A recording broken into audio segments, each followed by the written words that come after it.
जाट वो कौम है जिसने 36 बिरादरियों के साथ में चला है। जाट वो कौम है जिसने स्वतंत्रता बहाते समय सबसे ज्यादा अपना खून दिया है। जाट वो कौम है जिसने कभी छुआछूत नहीं किया। जाट वो कौम है जो धर्मांध नहीं है। जाट वो कौम है जो सांप्रदायिक सौहार्द का प्रतीक है। और जाट वो कौम है जिनके कंधे पे सरकारें बनती है। ये अलग बात है कि हमें मूर्ख बना के पहले अध्यक्ष बना दिया जाता है और मुख्यमंत्री दूसरा ले आता है। हनुमान बेनीवाल नए तो इस जाट महासभा के भरोसे बैठे हैं, नए ये राधे राम गोदारा को बोलते बोलते 68 साल हो गए मैं किसी के भरोसे बैठा हूं। जिनको राजनीति करनी हो जाटों की लाशों के ऊपर उनको मुबारक, लेकिन जाट मंच के ऊपर हनुमान बेनीवाल को बुलाया नहीं जा रहा है। अगर हनुमान बेनीवाल चले जाएंगे तो रोकने वाला कौन है? एक कहावत है कि या तो जाट को जाट मारे या मारे राम। तो राम ने तो हमें कभी मारा नहीं है, जाट को जाट मारता है। हनुमान बेनीवाल बने तो किसी भी महासभा को क्या तकलीफ हो सकती है? जाट जन्मा है तब से नीडर है। जाट स्वभाव से सबके साथ चलता है, लेकिन जाट के साथ में एक बीमारी भगवान ने दी है कि जाट को ही मारता है। कि जो भी जाट मुख्यमंत्री बनाएगा उसको हम वोट देंगे और जिसको वोट नहीं चाहिए तो फिर वो सोट का सामना कर ले। हनुमान ने क्या बुरा कर दिया? एक पार्टी बना रखी है जाटों के लिए। क्यों? 36 कौम के लिए संघर्ष करता है हनुमान बेनीवाल। जाट मुख्यमंत्री पहली बात तो क्यों नहीं होना चाहिए? 8 करोड़ 52 लाख का पॉपुलेशन है राजस्थान में, जिसमें से 1.5 करोड़ से ऊपर अकेले जाट हैं। राजी खुशी आएगा तो ठीक, वरना हम पकड़ के बुलाएंगे और बुला के और वो जो ओहदा लिए बैठा ना राज्यपाल का जाट महासभा में, जैसे मैं लिए बैठा हूँ, सबको पानी के लोटे में डालें। मैंने मूंगफलियां नहीं बेची है, मैं एक शिक्षित व्यक्ति हूँ, प्रशासनिक अधिकारी रहा हूँ। मैं इस राजनीति की कमजोरियां सारी जानता हूँ। ये नरवीर बली की जो औलादें जो घूम रही है राजनीति में ना, वो कहीं ये नहीं हो कि ये कांग्रेस जो सत्ता में है आपको 3 महीने बाद में जाट मुख्यमंत्री पहले नहीं दिख जाए। हम लोग हनुमान चालीसा नहीं पढ़ने हैं, हम हनुमान चालीसा सुनाने आए हुए हैं। मैं केवल जाटों की जागरूकता के लिए हाथ जोड़े घूमता हूं। न मैं जाट मुख्यमंत्री का खुद दावेदार हूं, न मुझे चुनाव लड़ना है।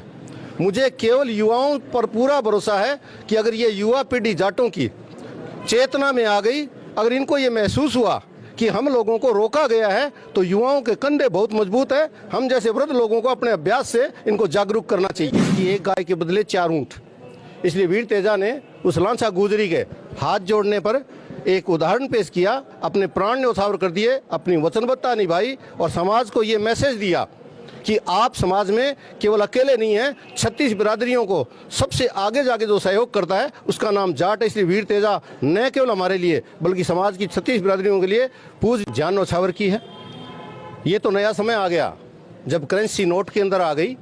जब वीर तेजा ने अपने प्राण न्यौछावर किए तब रुपया नहीं हुआ करता था, तब बार्टर सिस्टम हुआ करता था और तब गायों के बदले ही कोई कीमत आंका करते थे कि एक गाय के बदले 4 ऊंट। इसलिए वीर तेजा ने उस लांछा गुजरी के हाथ जोड़ने पर एक उदाहरण पेश किया, अपने प्राण न्यौछावर कर दिए, अपनी वचनबद्धता निभाई और समाज को ये मैसेज दिया कि आप समाज में केवल अकेले नहीं हैं। 36 बिरादरियों को सबसे आगे जाके जो सहयोग करता है उसका नाम जाट है। इसलिए वीर तेजा न केवल हमारे लिए बल्कि समाज की 36 बिरादरियों के लिए पूजनीय और लोक देवता है। जी, तेजा जी के जो जन्मोत्सव है, इस पर सीकर के अंदर जो एजुकेशन शिक्षा नगरी कहा जाता है, यहाँ पे वीर तेजा सेना के द्वारा जो आयोजन किया जाता है, पिछले दिनों भी एक आयोजन हुआ था, उसमें भी आप दिखाई दिए थे। लगातार आप शेखावाटी में आते दिखाई दे रहे हैं, क्या कारण है? क्योंकि आप शेखावाटी में रहते हैं, मैं तो हर जगह दिखता हूँ। मैं कल इंडोन जाऊंगा, मैं वहाँ दिखाई दूंगा। परसों मैं भरतपुर में कार्यक्रमों में वहाँ दिखाई दूंगा। 4 दिनों के बाद में मैं गोवा जाऊंगा। आप देखना, अगर कोई टेलीविज़न वाला आपकी तरह समझदार होगा तो ज़रूर मुझे सुनेगा। मैं गोवा में मेरी बेटी भतीजी की शादी है, मैं गोवा में शादी जाके अटेंड करूंगा। मैं फिरता रहता हूं। शेखावाटी में एक विशेष बात जरूर से कहूँगा, मैं केवल जाटों की जागरूकता के लिए हाथ जोड़े घूमता हूँ। न मैं जाट मुख्यमंत्री का खुद दावेदार हूँ, न मुझे चुनाव लड़ना है। मुझे केवल युवाओं पर पूरा भरोसा है कि अगर ये युवा पीढ़ी जाटों की चेतना में आ गई, अगर इनको ये महसूस हुआ कि हम लोगों को रोका गया है, तो युवाओं के कंधे बहुत मजबूत है। हम जैसे वृद्ध लोगों को अपने अभ्यास से इनको जागरूक करना चाहिए। सर, पिछले दिनों हमने आपका एक इंटरव्यू किया था, उसमें आप जाटों को लेकर खुलकर बोले थे और वो वीडियो मिलियनों में गया था। उसके बाद उस पर कुछ कमेंट आए थे, वो मैं आपके साथ शेयर करना चाहूँगा। कुछ लोग कह रहे हैं कि जातिवाद को फैलाया जा रहा है, जाट ही क्या अकेला मुख्यमंत्री है क्या, जिसके अंदर काबिलियत होगी वो मुख्यमंत्री बनना चाहिए। इस पर आप क्या कहना चाहेंगे? मैं इसमें 2 बात कहूँगा।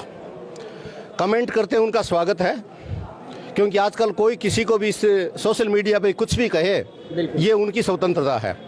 साधुवाद देना चाहूँगा, लेकिन उन लोगों को जवाब देना चाहूँगा कि जाट मुख्यमंत्री पहली बात तो क्यों नहीं होना चाहिए। 8 करोड़ 52 लाख का पॉपुलेशन है राजस्थान में, जिसमें से 1.5 करोड़ से ऊपर अकेले जाट हैं। हर 5वें एक्सीडेंट में 2.5 जाट मरते हैं। तो जब मरने में ज्यादा होंगे, जन्मने में ज्यादा होंगे, तो वोट देने में भी ज्यादा होंगे।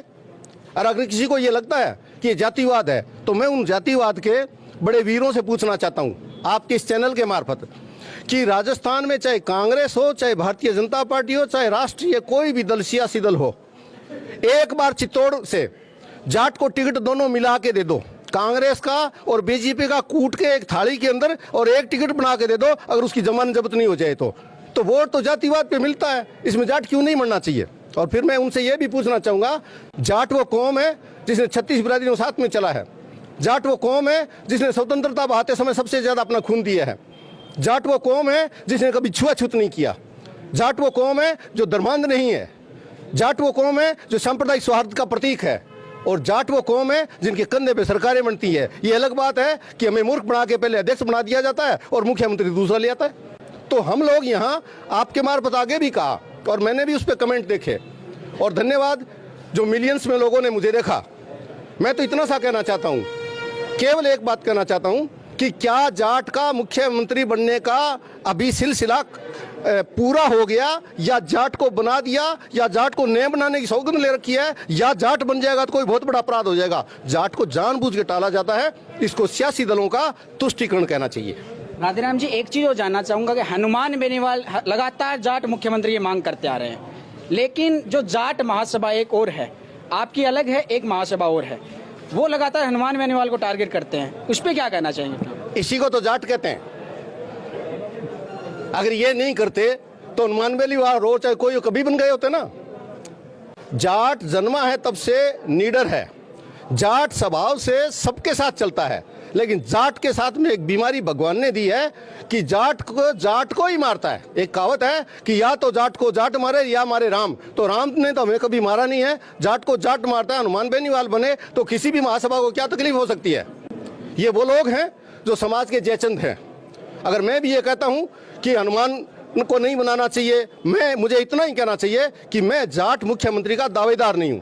हनुमान ने क्या बुरा कर दिया। एक पार्टी बना रखी है जाटों के लिए, क्यों 36 कौम के लिए संघर्ष करता है हनुमान बेनीवाल। अगर एक महासभा, आप 2 महासभा का कहते हो, कोई भी समाज में 200 से कम महासभा किसी में नहीं है। जाटों में हो सकता हमारी 300, लेकिन हमने एक तय कर रखा है, हम जाटों युवाओं को इकट्ठा करेंगे और ये जितनी जाट महासभाएं हैं उनको वहां बुलाएंगे।